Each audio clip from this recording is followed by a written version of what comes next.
Well, maybe it's the fact that fewer kids are in school, but for some reason, teenage vaping in Texas has declined. We say good morning to Charlie Gagen with the American Lung Association. So do you think it'll bounce back once we return to normal and kids return to campus?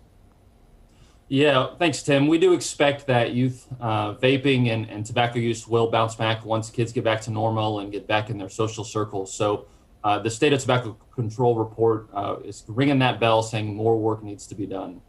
Yeah, and so to a lot of them, it is the whole social aspect of being in a group that makes them turn to things like vaping. That's exactly right. And that was part of what the impetus was for the Tobacco 21 law, is to increase that social gap between folks who can legally purchase tobacco products and folks who cannot. But unfortunately, more work needs to be done. Yeah, especially troubling since COVID, like smoking and vaping, impacts the lungs. And as an adult and a non-smoking adult, we would say, what the heck are you thinking? And not just kids, but adults as well.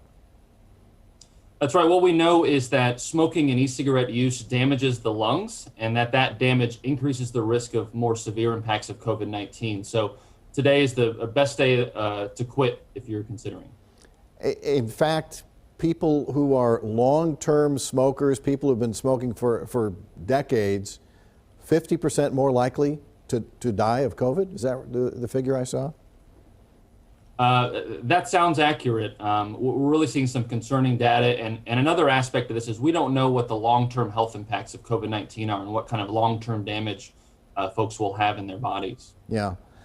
Texas legislature is in session. You would like to see some kind of action in Austin to discourage both smoking and vaping. What kind of a grade does Texas get as far as its smoking and vaping laws?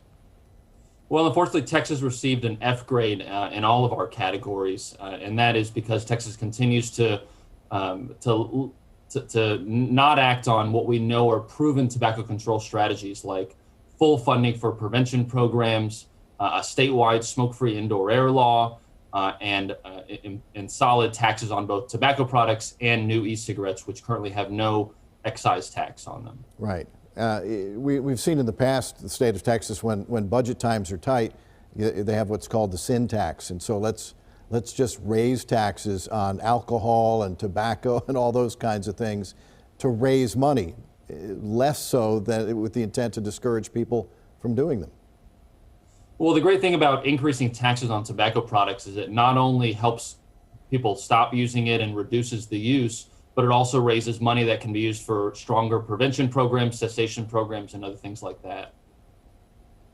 Charlie, with the American Lung Association, thanks very much for joining us. We hope that they get the message down in Austin, and if not, common sense prevails. Thanks.